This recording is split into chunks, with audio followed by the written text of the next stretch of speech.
All right, hi, welcome everybody. My name is Jacob Wilson, and I haven't gotten to the introduction yet. Anyway, this is the ins and outs of casting. I'm just going to talk about my experience as a casting director, some general tips and advice to make your casting call work, and for any voice actors in the room, how to be on the casting director's bad side, basically. All right. So a little bit about me. Hi, my name is Jacob Wilson. I've been a casting director and voice actor for over 2 years. I've been a voice actor for 4 and a casting director for about 2. I've wanted to be an actor ever since I found out I lived down the street from Funimation, basically. And casting was just sort of something I fell into along the way. Some of the things I've worked on are things like Divine Speaker, which I also cast for that as well. I cast for Witches and Warlocks, and I also do stuff for people like Zelda Universe, Lucid 9, and all sorts of things like that. It got started for me when I was working on Divine Speaker. Divine Speaker was the first ever project I got cast in. It was my first lead role. It was my first paying role. Also my first yaoi role. It wasn't my last. And I ended up casting for it because I was really great friends with the devs, and they were like, hey, can you give us some general, can you listen to these auditions and give us some feedback, things like that. And I was like, sure, I'll give a listen to them, and I helped them pick out the final picks. And they were just like, hey, do you want to keep on doing this for us? And it was like, heck yeah, I would. So I ended up being their casting director, and because of that, I got invited into a server for games like it, and people reached out to me to do casting for their games, and it just carried on from there.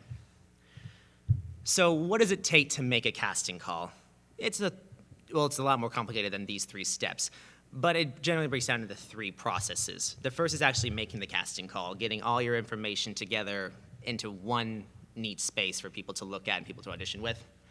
The second is to get it out there. This one's fairly the easiest because everyone else does the work for you. You just have to put it in the right places where people can notice it. And the last part is making the final decisions.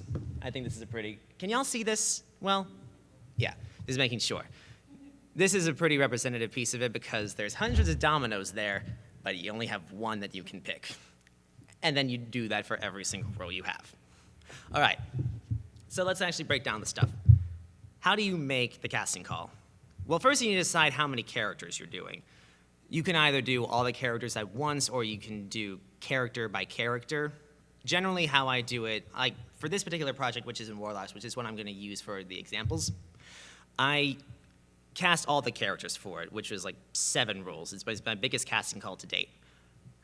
Mostly, though, we do group by group and just characters as we need them. It's a lot easier not to get overwhelmed that way. So what you need is a general description. Just give people an idea of what the character is like. Are they like chippy, upbeat? Are they down and sad? Are they Sasuke? Are they Naruto? That sort of thing. And once you have that, you want a picture, you want an image reference for people to use, even if it's a project that doesn't have something like that, like say a podcast or the artwork's just not done yet. Have some rough sketches or just some idea that people can go off of so they know what to do with their audition. You want a description of the voice. I generally tend to stray away from vocal descriptions about age, like say, I know it says up here 15 to 20, that's a good idea to indicate, like, this is a younger character, so aim towards that. But I don't find age range to be very good for indicating how a character sounds, because I've heard teenagers sound like they've gone through 3 puberties, and I've heard adults that sound like chipmunks. So it's not really a very good indicator, but vocal range generally is. Age is good for saying, like, aim to this range, and vocal range is like, hey, we're looking for medium tones or like really low gruff voices. This is where you can add things like we want a certain texture to the voice, an accent, all that jazz. And that actually comes down to the lines themselves. Generally, you would want to have 3 lines, and those 3 lines should have a wide range of emotions. You don't have to have every single point of the character, but ideally you'd want the highs and lows.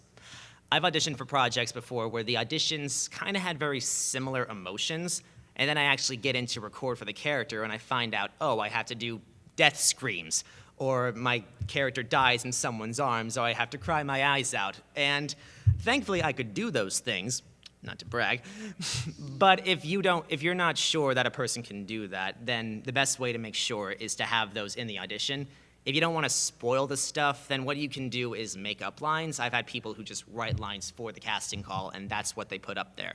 So just as long as you have a good range of emotion in the lines for the actors to work off of, and so you can be sure, okay, they can do the things that are required for this. So now that you actually have the characters and stuff down, you need the general information. This is going to include things like the deadline.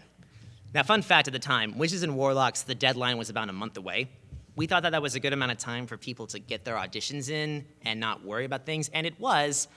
But the problem with doing things for about a month is that what generally happens is people will save it for later and be like, oh, I had time for it, and then they don't see it again until the day before or the day of, and then they all immediately rush in and they flood our inbox. So on the final day of the casting, we ended up having 400 emails to go through. Not auditions, emails, each with more than one audition. So what ended up happening was Google crashed on us 3 times. This is why I generally go for 2 weeks now. 2 weeks is a good amount of time for people to get it in, but also be like, oh, I don't have enough time to just wait on this, so I can immediately go into it. I also want to include the payment for the actors. I'm not going to say like what your payment should be. It's going to be based on things like your budget and the length of your project. You should mention if it's going to be a long-term project or a short-term project, so actors have an idea of how much they're going to be needed for. And you want to mention I say like you can do something like ask the actors themselves for their rates, but the problem with that is that those rates can vary a lot, and sometimes those rates can be rather high, which is not a bad thing. Actors, value yourselves. It's okay if your rates are higher. But if that's something you can't afford, then a good way to just avoid that in general is to have a set rate so people who audition can be like, okay, this is the rate I agreed upon, this is the rate I'm going to keep. And it can be per hour if you're doing it from a director. Per line, I don't really go for because per line can either mean a simple hello or a full-on monologue. So I just go with per word. It's a lot easier to quantify that way. The most important thing you're going to want to include in your general information, yeah, that's close enough. The most important thing you're going to want to include in your general information is how you want the audition to be submitted and what you want in the audition. I typically include things like how I want the takes to be done. Now, a take is just one version of the character based on the lines, and the second is the same character, but you're doing it a different way. I go with the method A1, B1, B2, A1, A2, B2, start over. A1, B1, A2, B2. That just means like you do your first run of the character, and then you do your second run of the character. It's a lot easier for the actors, and also easier for you to just go back and forth instead of listening to line by line in different tones. You also want to include your naming convention. I generally go with this way. Can y'all see the naming convention? The naming convention is character name, underscore last name, or no, underscore actor name. Because when you're going through it later, you're going to want all of the characters to be in their own sections. It's going to be a lot easier to go through them all and cut them down that way. And if someone doesn't follow your naming convention, it's a good way to just be like, well, you clearly didn't read the instructions, so sayonara, fan. It can be a bit brutal, I understand, but these are some things you're going to have to consider when you have thousands of auditions to go through, as often is the case. Witches and Warlocks had like 2,100 auditions, so that's 300 auditions for every character. And I had to pick 7 rules out of all of those. Also mention how you want your audition to be, how you want your email submission to be named. Generally, you just want to include like project name, VA audition, something like that. And of course, the email for people to send their stuff to. You can also have something like a Twitter DM, a place where people can ask questions. Usually, like when I'm involved, people can send their questions to me, and I just answer whatever queries they have about acting. So this is where you want to just include all your general information, as well as anything you want included. You might be able to see here it says, please give us your interpretation of the character's trick or treat. Sometimes there'll be more lines that you don't see in the initial auditions, so always double check the information. Okay, so now that you have your casting call, you gotta get it out there. This will be generally the easiest part because all it's going to require is you to put it in a place where people can see it and the hordes will come to it. Seriously, you say the words, casting call, paid, and the voice actors run like the wildebeest in that scene in Lion King. They're gonna come. But how do you make sure people see it? Well, there's several places you can go. Generally, places like VAC is a great Discord server. There's like 16,000 people in there, but it's a great little resource to just see all things voice acting. There's also classes listed in there. There's Q&As sometimes, but it's also a great place to see like all the casting calls that are worth notice. And they separate them into paid and unpaid, so that's great. I generally post mine on Twitter because that way people are just able to see it, and you say like hashtag voice actor or something and people will retweet it, and that's how people can see it. Or if you want to do something like Casting Call Club. Casting Call Club, it's a great resource, but the thing with it is that you have to make your casting call through it. So if you're going to go that way, you basically have to work with how Casting Call Club is set up before you make your audition. All right, so you got it out there. So now comes the big question. How? You have thousands of auditions. How are you going to get it down to the ones you need? Well, there's a couple of things that I usually do to cut it down and make it easier. First, well, I guess I had that too. But how do I make the final pick? First is listening to their audio quality. A couple things that I usually will just make as an automatic strike is if I hear feedback before I hear the actor, that's a strike. If there's big reverb in the room, that's a strike. If it sounds like they're recording next to a dishwasher, that's a strike. Or if the mic quality itself is just not that great. Generally, you do this because if you are doing an online project, you are also going to be getting the work remotely. If you're recording in a studio, then you can be like, okay, we can excuse that, you'll be coming into the studio anyway. But for a lot of places, especially now during the Panini, you're going to be recording online and you're going to be getting your audio from remote sources. So you want to make sure those are of good quality. And if the audio they're auditioning with is not the best, then there's no reason for you to cast them. Sometimes people will be like, oh, if I get cast, then I'll just get a better setup.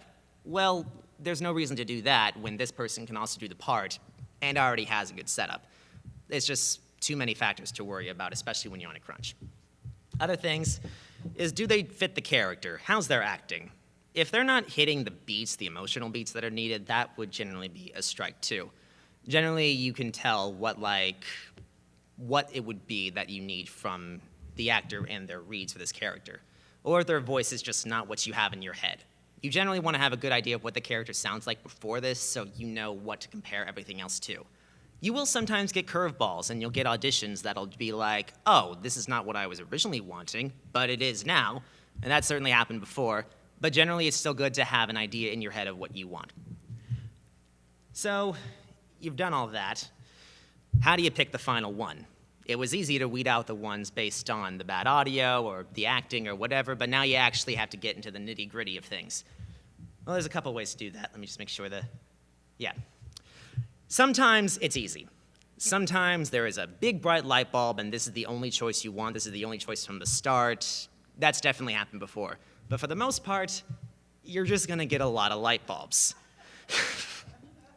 This is the best way I can compare it to, because it's like you do have all these people that can work, all these great actors who do great jobs with the characters, and they certainly can make it work, but at the end of the day, you can only pick one.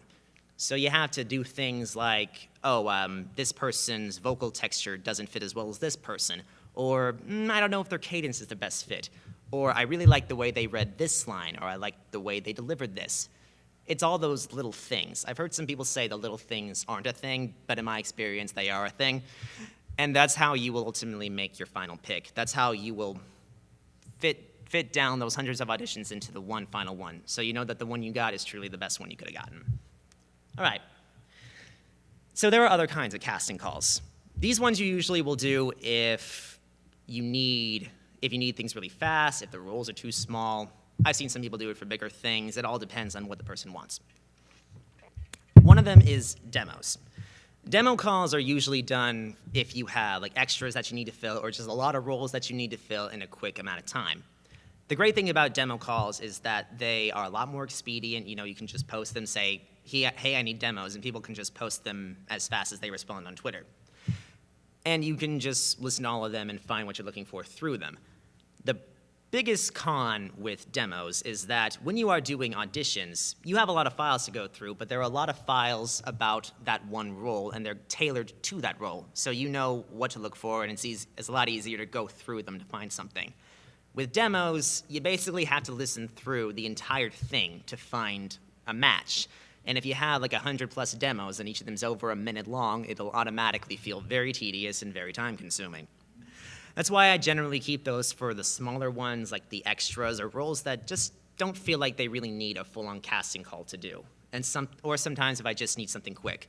I did that recently for a free project because I find that if a project is free, but like the project still looks good, people are not as willing to send in an audition, but they will submit their demo. So I generally ask for demos when doing free projects or just things that require when I have to find a lot of people in a short amount of time. There was one I had to find like 50 extras, and I ended up casting like people who could do multiple extras. That was like 10 actors. That was like 300 submissions of demos for that one. The other one is direct messaging. That one is fairly simple. If you need someone very fast, someone you know can do the thing, you just reach out to them or you scout for them. Sometimes people don't go through auditions, they just do scouting. There are times when I've done direct messaging, and that's mainly when we're on a crunch and I need someone who I know can do the thing and I know can do it now. That happened once with this project I was working on where we had to recast roles because the audio quality was just not up to snuff now that other actors had been brought on and people were like, oh, this sounds good, I want more of that. And I just had to quickly find someone who can play this queen. And thankfully, I knew somebody who could, so I just messaged them and like, hey, can you do this? And thankfully they could. So that's why it's good to keep track of actors, keep track of people who audition for you, and any of them that stand out for you, because they may not fit now, but you might have a fit for them later. All right. So I talked about the different types of casting calls. Let's talk about if you want to audition for the things. So when auditioning, there are generally things you want to avoid so your thing is not automatically skipped. I do want to preface that what I'm saying now is not guarantees that you will get cast. There are so many factors as to why someone does or doesn't get cast. So I'm just going to talk about what I would usually skip on and things you can do to avoid being like immediately skipped, at least get you to the next stages of the process. So the first is bad audio. How do you avoid bad audio? You generally need a good quality mic setup and booth setup. Now I'm sure you might be hearing that and you're thinking, oh, do I have to spend like thousands of dollars? No. I've seen this one chart before. I couldn't find it for the life of me, but it was this tier list of different types of booths and different type of microphones. At the top was $20,000 for a Studio Bricks, a Neumann 103, and Apollo Twin. And at the bottom was a PVC booth with an AT2035 and Audition ID4. And the one at the bottom said, this is basically only good for auditions and not really anything else. And the closer to the top, the better. As someone whose setup is the one with the pink towel on the right, I took offense to that. Because it's just not true. You don't need to have a big, expensive setup. A lot of people, I think it's now generally an idea that you don't really need to have the best stuff to sound good. There's many ways to make inexpensive sound expensive. Generally, a good microphone I would go for is the AT2035. I've had that for like 3 years, and it served me very well. But just anything in that range of XLR microphones, a good interface I'd say would be the Audition ID4. That's what I use. It sounds really good. And things for DAWs, if you have an Adobe subscription, definitely take advantage of Adobe Audition. You can also do Reaper. Reaper's free. I'm not the best expert to talk about this because I'm not an audio engineer, but there's so many resources you can find online. Just generally know you don't have to break your bank. The only time where you would want to get more expensive stuff, at least from what I've been told, is if you are making yourself a business or if you are making your own studio for people to go into, because then it makes sense to have better equipment because, bonus, you can charge more. And that's never a bad thing for you. As far as making the actual booth, the booth is honestly more important than your microphone because you can have the best microphone in the world, but if it's picking up, like if you're recording in here and it's picking up all these echoes, it's not gonna do you much good. It just means they're gonna be very crisp echoes. So what you need is a good place to record it in. Sometimes that'll be things like, if you have a closet already, you can do what I've done here, which is just put towels and comforters and clothes and just anything I could find in the house around. If you can't see in the corner, that's my dog's bed. Sometimes I just roll that up in the corner like a little makeshift bass trap, and it works great. Other people who don't already have a walk-in place, they make things like literal blanket forts. I mean, you get to make a blanket fort. That'd be pretty fun. Or PVC booths. Those are just like a PVC cage with some moving blankets and stuff over it. Just really thick material. And it doesn't have to be expensive material. Things like bookshelves are really great. I mean, look up a person named Soul Brother or SNB3. They're a great resource for audio and things like that. They can be a bit harsh on USB mics, but I understand where they're coming from. They're also going more in depth about the different price ranges. All right, so bad audio avoided. Can you act it? This is the most difficult one to give tips on because there's just so many ways to improve your acting. Generally, you're going to want to go to workshops. If you can't afford workshops, you can make groups. I'm part of different improv groups and things like that. There's places that don't cost money. There's community theater. I know we've all heard about theater, but it is really a great resource to improve your acting and to just learn about things and connect with people. Because at the end of the day, I can't make someone a better actor. That has to come from their own effort. The person has to go out and do what they can to improve. You also don't have to break your bank on that, but just getting all the resources that you want, that's generally a good place to start. And if your voice doesn't match, please don't do all the things in the world to try to alter it. You can probably spend all day trying to make your voice fit the character that you're auditioning for, but think about it this way. You may have been able to nail the audition, but can you play the character throughout their entire emotional range in that voice? My friend gave a good analogy. You know you have a voice down when you can do a voice crack in that voice. The example he gave was Mark Hamill's Joker. I don't think Mark Hamill sounds like that in real life, but he's able to completely manipulate that voice into any way he wants. So until you have that down, don't really try to audition with voices that aren't what you're comfortable with. There's a lot of people who don't really feel confident in their natural voices. I was one of those for a while. I thought I sounded too nasally for things, but this is all completely subjective. There's a lot of people who will like your natural voice and what you already have, so trust in that.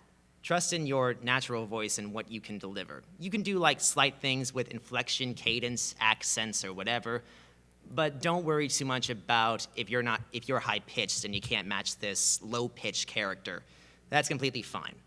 It's just one rule at the end of the day, and there's always going to be more to come along. Because the great thing about casting calls is that there's never just one. There's always going to be more, and you're likely to find your matches in those other ones. And finally, don't be an a-hole. Just please don't. I made this whole thread a while ago about a particular experience, but it rings true for every casting call that I do. If you just look up Audition Story Etiquette thread on Twitter, you're bound to find it. One second. I made this in response to a dev of mine getting a lot of messages that they said gave them terrible anxiety and almost turned them off of public casting as a whole, which basically meant I would just have to go through private methods to cast for the roles. And I really didn't want to do that because I want to give people the best chance to impress me or show up out of nowhere and do something great. Some of the things that people would say to my dev are things like, oh, well, if you cast me, I'll do it for free. Hey, why didn't you cast me in that? Oh, but I really wanted to play them. And can I send it until I get it right? That was a very particular instance where somebody messaged me asking if I thought their voice fit the character. And I told them, well, I really can't say until I hear it in comparison with everything else. And then they asked me if they could just keep sending in takes until they got it right because they really wanted the role. And I basically said that's just not how this works. I can't give anyone an advantage. I can't do anything like that because it's just not fair to everybody else. At the end of the day, I've been saying that a lot, but at the end of the day, the best way to make a fair audition process is just give everybody the same chance. And we don't know what we want until we hear it.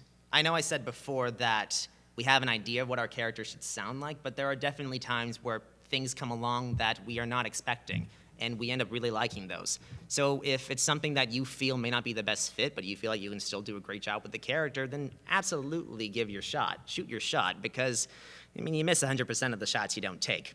Even if the shot bounces off the board and into the scoreboard, at least you took the shot, and it was pretty interesting to watch. So some of the things that you should avoid doing when you're auditioning. Don't offer to work for free. You undermine yourself and other actors in your field, and more seasoned people will avoid you. Think about it this way. If you advertise yourself based on the fact that you are free and your rates aren't as expensive as other people, you're basically selling yourself on the fact that you're not as good of value as others. Those other people have priced themselves higher or generally more money because they value themselves and they see like their work is worth something. So if you say, oh, well, I'll do it for free, it's like, so I basically don't know what I'm gonna get from you. I'm not gonna have to expect quality from you. It's just a cheap way to also undercut all of the other talent, and it just undermines the industry as a whole because, I mean, rates are such a touchy topic in general, so just don't do it. Just don't offer to work for free. Generally, that's just not gonna work for you. And if you don't get the part, please do not guilt the dev or the CD for not casting you. This includes saying things like, but I really wanted to play that, or what the heck, why didn't I get the role? I actually had someone once say, what the heck, I didn't get either of the roles I auditioned for. Either two of them, Mary? You auditioned for 2 roles and you're surprised you didn't get either of them? That's just not how this works. Just because you audition does not mean you're guaranteed a casting. And also, people have asked for feedback.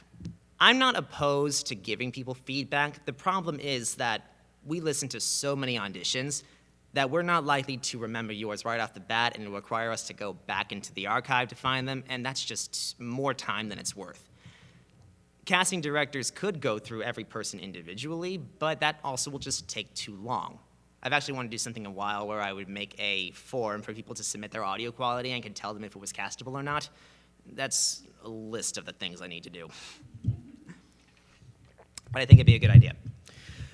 And generally, just when it comes to feedback, it's either because you either have bad audio quality, your acting was bad, or you just didn't fit the character as well as this person. That's why giving feedback based on why you didn't get cast for particular roles is just not a good idea, because that doesn't speak to how you are as an actor as a whole. That just says, well, you just weren't as fitting for the role as this person was. And the reason why is because of something completely fundamental in how they sound that would probably be very difficult for you to just alter immediately. And even if you did, you're altering what makes your voice unique and what makes you stand out. So it's just not generally a good way to go about things. If you want feedback, there's great places like Discord servers that have feedback sections. You can ask people on Twitter, you can talk to your friends, if you have vocal coaches or if you do workshops, things like that. There's so many places where you can go to actually ask for feedback. And do keep in mind, we remember when people are hostile to us. We're not gonna wanna work with you if you've shown that you have been rude to us in the past, because word gets around. Voice actors, casting directors, they talk, and they say, hey, don't work with this person, this experience happened. Also, please don't ask us for constant updates or ask what we thought of your audition, because that puts us on the spot. And we don't know when the next thing is gonna come out. We're not always casting, and as such, it's not going to, we're not always casting. So we're not always gonna have something for you, so please don't keep asking us. That's not gonna make things happen any faster. What you can do, though, is just generally be a nice person about things. Please make sure you read the doc and any information that's there. That'll hopefully answer any of your questions. If you do have any questions, then it's no problem. You can definitely either email the email that's attached or those DMs. You can always ask for clarification on things. That's no problem at all. There's also the methodology of send and move on. What send and move on is when you audition for something, send your audition and then move on. Do not think about it again. Do not think about, oh, I should have done this or should have done that, and don't keep refreshing your emails, looking for a casting email. If you get one, that'll come down later. The best thing to do in this industry, because you're probably gonna be auditioning a lot, and there's gonna be a lot of things to audition for, the best thing to do is just, once you send your audition, don't give it a second thought and just move on to the next one. I've heard some people say they don't want to get ghosted, but the problem is if you're going to hold out on every single thing you audition for, you're just going to overrun yourself with this constant doubt and anxiety issues that I think we already deal with enough as is. So why do we want to add to our problems? So just send your audition and don't think about it again until you get an email that says, congratulations, welcome to the team. We do remember the bad, but we also remember those that are nice and pleasant. So even if you didn't get cast, always wish the project the best of luck, always wish the actors who got cast the best of luck, because you get what you put out there. If you put out all this negativity and say, oh, like, I should have gotten that instead of you, well, you're not going to get good things back. But people will remember those that are very nice, those remember that are good.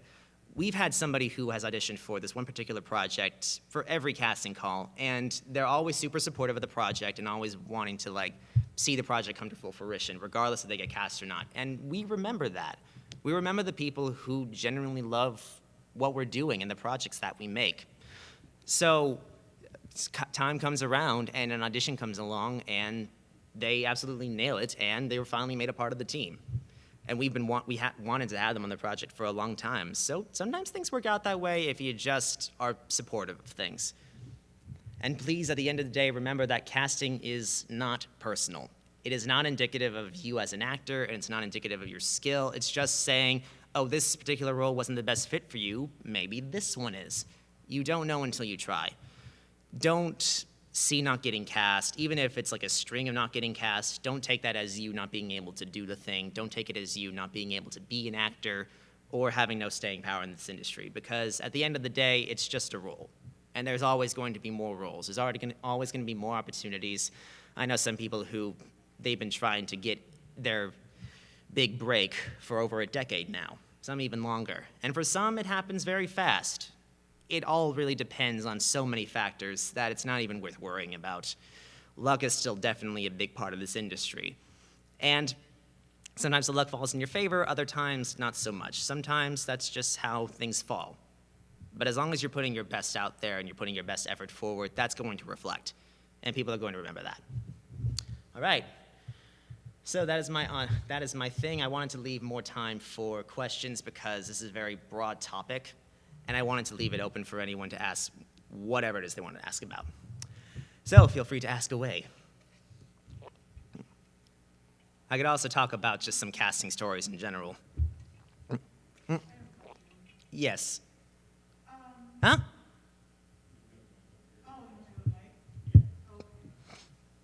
Oh, I thought it echoes in this room. The sound just travels. Very accurate, thank you. Oh, so my voice could use a little break. Good Lord. All right, so I have heard, is it working? I've heard two different opinions. That if you are a complete beginner and you don't have the time or the means to make voice acting your career, that you shouldn't even bother auditioning for projects because no one will take you seriously. But what if you already have a career and you really love voice acting and you're a good actor? Should you take that advice to heart and just not do it because you have other stuff to do? Or will it affect if you're going to get cast or not, just because you don't do this as your profession? 2 words. Hell no. As someone myself who does not do this full time, I'm in school, I have a job. There are so many people I know of who have day jobs as well, but they just love acting. They love voice work, they love casting, they love being a part of this industry, even if they don't want it to be their full-time career. Because being a full-time voice actor, that means you are constantly gonna have to be on the ball, you're gonna have to be auditioning a lot, you're gonna go for more things that may not be as fun, like character work necessarily speaking, you're gonna do things more like commercials or e-learning. But I mean, I know people who are lawyers, who are real estate agents, who they're doctors, but they love acting. So no, that's just not true. If you don't have the time to make it your full career, then that's okay. Just because you don't have the time to make it your full career does not mean you don't have the time to enjoy what you love doing. Yeah.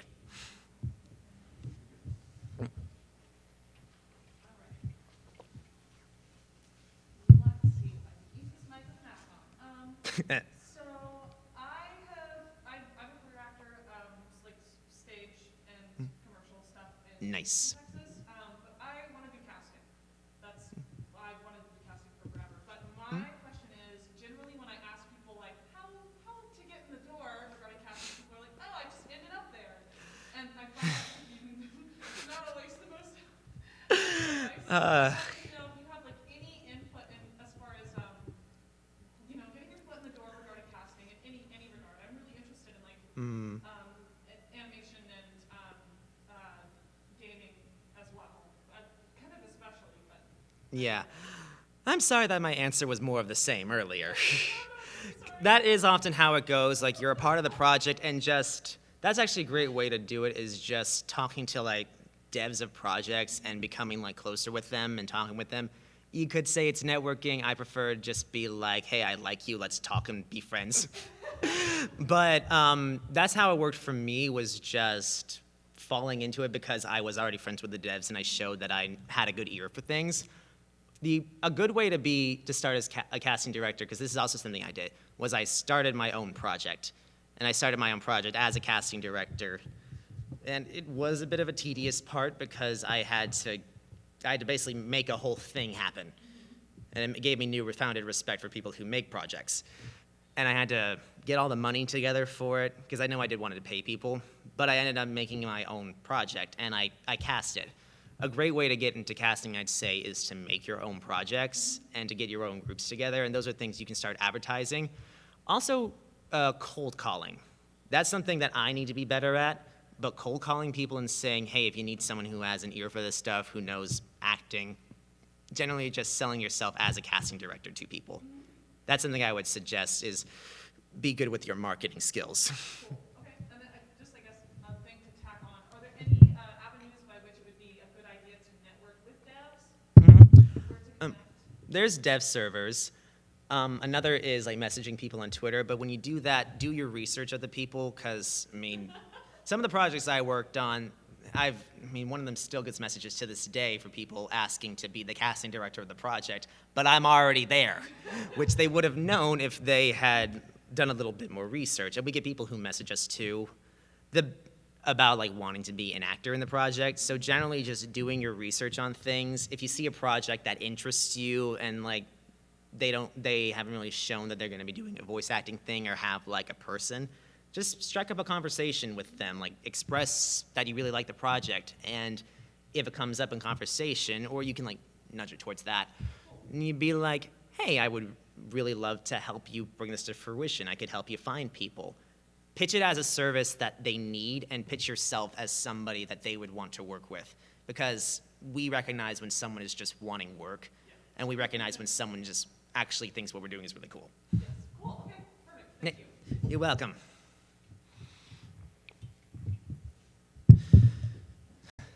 Let's see if I can't have any questions right now. I'm trying to think of some particular stories with casting.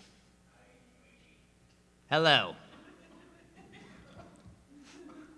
Oh. Hi, Chastity. I'm sorry you missed it, but if you want to ask a question, feel free. It's that time. No. Please, somebody. I mean, you'd be great at that. I should have made you my moderator. Okay, so I was looking at one of the slides you had before, and it said 50 lines, whatever, plus recyclables. What is a recyclable? Let me go back. Was the one with the witches on it? Yes. Let's see. 50 lines and recyclables. Recyclables is basically like, it's 50 unique lines, and recyclables are things like taunts, attacking noises, effort noises, things that you would usually hear a lot. Like if you ever played a game and there's like attack phrases or things like that, that's what a recyclable would be. And talk about my most difficult character to cast. They actually came from Witches and Warlocks. It was two particular characters. One was the protagonist, and that's because I had to find 3 voices for them. Each one of them had to be distinctive, and because every time I found a voice that worked, I thought, okay, it has to does it mesh well with the other voice options? And just trying to choose ones that sounded like they struck like a good balance on the spectrum of voices, like towards feminine and masculine, that sort of thing. And just voices that fit along that spectrum, but also looked like they would come out of a character who was a young adult that was this sprightly. And the other was the character Damien. The reason why Damien was difficult to cast was because Damien was my first ever non-binary character, and usually before, when characters had gender, I could think in my head what it should sound like. But the problem with I don't want to say the problem, but the thing with casting non-binary characters is that non-binary doesn't have a sound. I've heard some people say, oh, isn't that just like androgynous or middle of the road? No, it's not. It's whatever, which is not easy to cast. So I basically just had to go based on the character's appearance, and inevitably I came to Kaden Jensen, who she's a fantastic actress, and I loved having her on the project, and she actually posted later about how much playing an NB character meant to her. And I was just like, oh, I put you there. Actually, whenever I see actors have a character, I cast of them in their banner. I'm like that gif of Leonardo DiCaprio in Once Upon a Time in Hollywood, that like I did that. Thank you.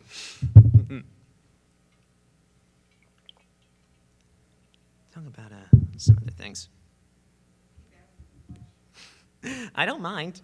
Feel free. Okay, I'll ask another one then. So there are paid casting calls and there are unpaid casting calls. But before, you also said that, don't tell anybody you'll work for free. Yes. How does that transfer over to the unpaid casting calls kind of thing?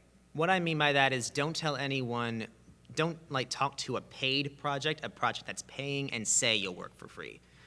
Because once you do that, you're basically, you're undermining the project and saying this is the reason you should cast me, because I work for free. It's not because I'm the best for the role, it's because you're not gonna have to pay me. But they're paying everybody, so why shouldn't they pay you as well? And if that's the reason you're getting in, did you really get the role because you were the best fit for it? But free projects, I have no problem with free projects. I still do them. I still do passion projects. My caveat with them is that if I'm gonna do a project unpaid, no one else in the project should be getting paid either, because then I'm just being exploited. And oftentimes I see actors being the exploited ones. I saw this one project that they had a full team already and they were getting paid, but they weren't paying the voice actors. And they were transparent about it, but they were still doing that. And then later they ended up making a Kickstarter and said voice acting was a stretch goal. And then, in a weird twist, they said, because I messaged them like, oh, I can't wait to see this with voice acting. And they tweeted back to me saying, yeah, we can't wait to find some great VAs for the project. But they already had a cast. In fact, they had many casts, because they had recast. And I was just, Chastity, you might be familiar with this one. Yeah. And yeah, because they already had cast, and it was like, wait, so did the cast you had before not count? It was just a really confusing thing, and I think the project ended up crashing. So yeah, pay people if you can afford it, especially if you're paying other people in the project. Things. I'm just gonna keep making this face until I think of something.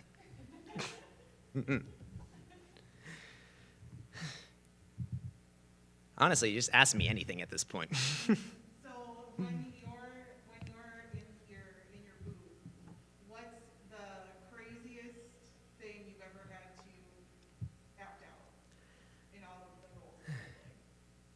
I know. Remember when I said I played Yowie? Well, that's certainly among the most interesting stuff I've done. I don't really have, I've heard some really interesting booth stories. I don't know if I have any of those myself. Honestly, so much of the stuff on Divine Speaker is just I've gone through so many, here. This game has brought me to every single emotional place that I can go, and it's definitely led me to some very interesting places as well.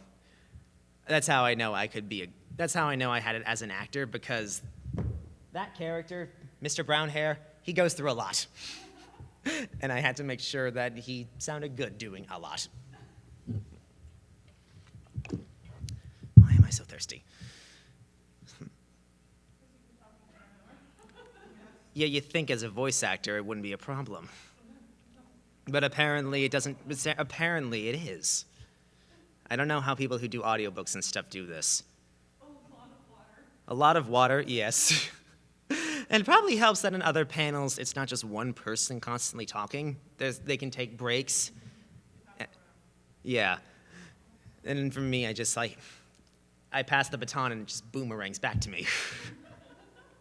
and then hits me in the head. Let's see. Biggest casting call I had was for Witches and Warlocks. I think I said that earlier. That was 2,100 auditions. But that's not the biggest that I've ever heard. That's actually very common. One of my friends cast for Dark Deity, which is this really cool RPG. It's like based off of Fire Emblem games. She did 2 casting calls for that, and all in all, I think she got like 8,000 auditions for all the characters. She had like 16 to 20 roles to cast for, and she cast from the auditions to find extras as well, which that's another thing that'll happen. I haven't done it this way, but there are other people who they will cast extras and stuff based on the auditions received. I haven't done it that way just because I want to find specific people for that, and I feel like an audition for a certain role may not end up covering all the things that I need to fill out for extras.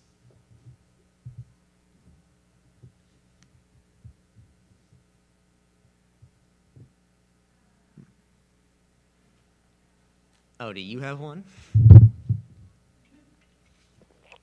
looking for extras. Yes.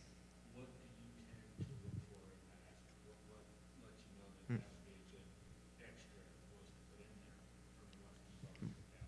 You're just going to have to know what kind of characters you have. Like, the one that was most difficult for this was the Sensations casting call, because I had 50 extras I had to fill out. But we put down a list of the extras, like what they should sound like, what their role in the story is. So it does play out like just any other, thank you, 10 minutes.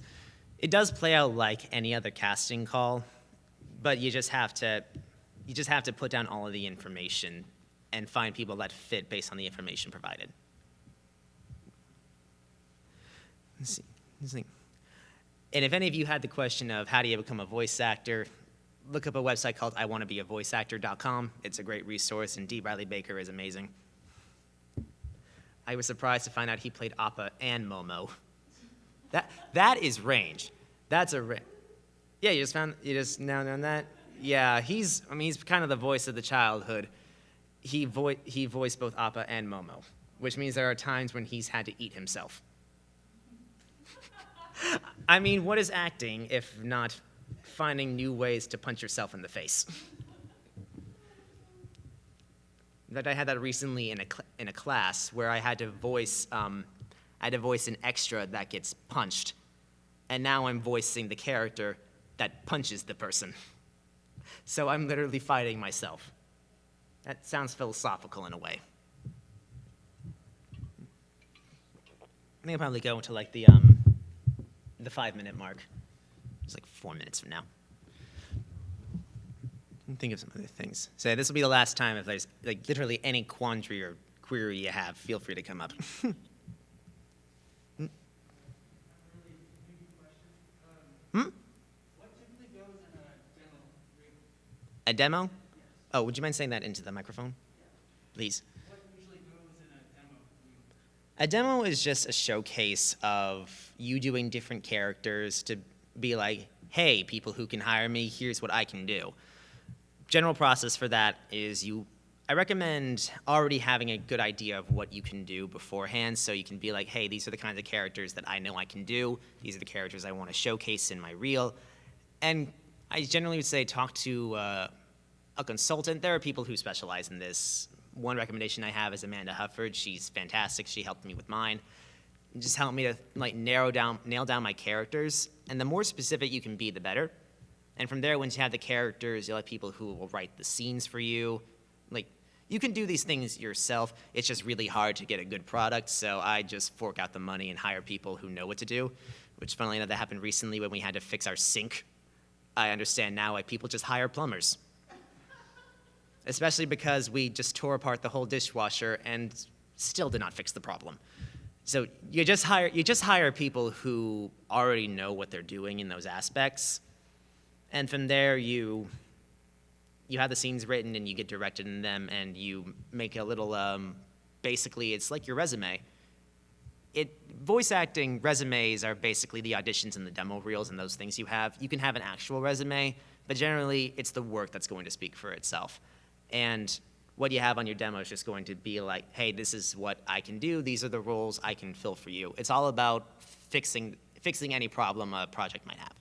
Do you think it's valuable to curate character voices like, I don't know, like Gollum from Lord of the Rings, just those out there?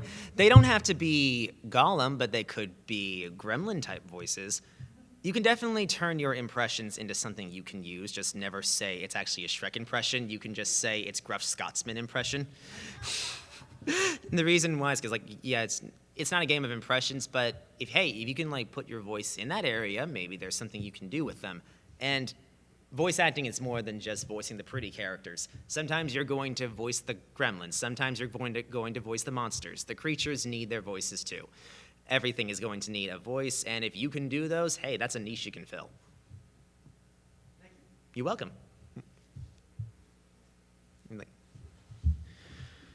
One more minute. So I have the time for one more story or one more question.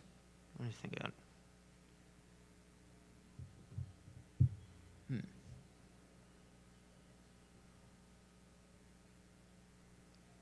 You got anything for me, Jeej?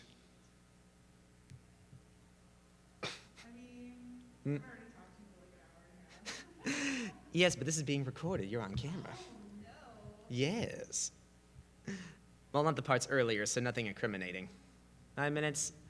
All right, I think I'm going to wrap that up here. But thank you all so much for coming. This was my first panel, and I had a really great time doing this. I hope to do this more at other places because I think there's a lot of people who, maybe it's because I haven't been in anime yet. Maybe once then more people will see. I don't know. But I had a lot of fun doing this, and thank you all for showing up, and thank you all for asking questions. It was a pleasure.